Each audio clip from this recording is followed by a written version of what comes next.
very beginning, before cities, before history books, before even time as we know it, there was a garden. Not just any garden. This one was special, lush, alive, perfect.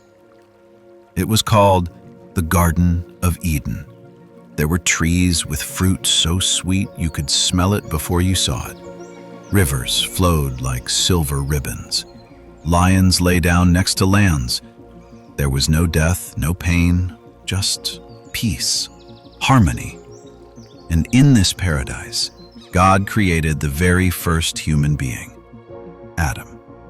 Adam wasn't born the way we are. The Bible says God formed him from the dust of the ground and breathed life into his lungs.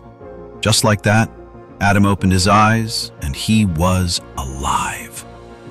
God gave Adam a job, not boring desk work or digging ditches. His job was to care for the garden, name the animals, walk through Eden and enjoy it. But something was missing. Even in paradise, Adam was alone. So God caused Adam to fall into a deep sleep, and while he slept, God took a rib from Adam's side and made Eve. When Adam woke up, he saw her, and he knew she was the missing piece. Together, Adam and Eve lived freely. They were naked, but not ashamed. There was no guilt, no fear, no secrets between them. But in the center of the garden, God had placed two trees. One of them, the tree of life, they could enjoy freely, but the other was off limits. It was called the tree of the knowledge of good and evil. And God gave them one rule. You can eat from any tree in this garden, he said, but not that one. Don't touch it, don't eat from it. If you do, you'll die. Simple enough, right? But then something happened. One day, Eve was walking near that forbidden tree, and she wasn't alone. A serpent was there. Not your average garden snake. This one could speak, and it was clever. Did God really say you can't eat from any tree? The serpent asked. Eve shook her head. No, we can eat from the trees, just not this one. If we do, we'll die. The serpent hissed softly. You won't die. God's just keeping something from you. If you eat from this tree, your eyes will be opened. You'll be like him. You'll know good and evil. Eve looked at the fruit. It did look good.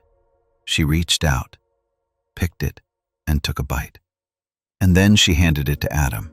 He was right there, and he ate too. And in that moment, everything changed.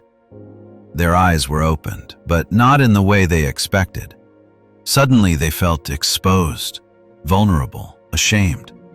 They realized they were naked, and for the first time ever, they were afraid.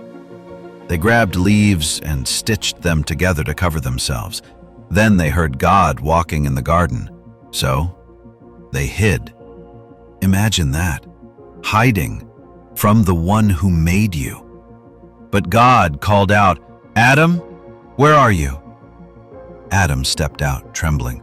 I heard you coming, and I was afraid, because I was naked. God looked at them. Who told you that? Did you eat from the tree? Adam didn't own up. He pointed at Eve. She gave it to me. Eve pointed at the serpent. It tricked me. God sighed. There were consequences now. Paradise was broken. God spoke to the serpent. From now on, you'll crawl on your belly, and there will be war between you and humanity. One day, someone will come and crush your head. To Eve, childbirth will be painful. Relationships will be hard. To Adam, the ground will fight you. Work will be sweaty, difficult. And one day, you'll return to the dust you came from. And then, God did something heartbreaking. He made clothes for Adam and Eve out of animal skins. It was the first time something had to die to cover shame. And then he sent them out of the garden, not out of punishment alone, but out out of mercy. If they stayed, they might eat from the tree of life and be trapped in this broken state forever. So, with heavy hearts, Adam and Eve stepped out into the world, a harder world, one with thorns, pain, and eventually death. But God didn't leave them alone. Even in their failure, He had a plan, a promise that one day someone would come to set things right, someone who would crush evil, restore what was lost, and bring humanity back to something even better than Eden. So, what's the lesson? It's a story about choice, about trust, about the power of temptation and how quickly things can unravel. But it's also a story of grace.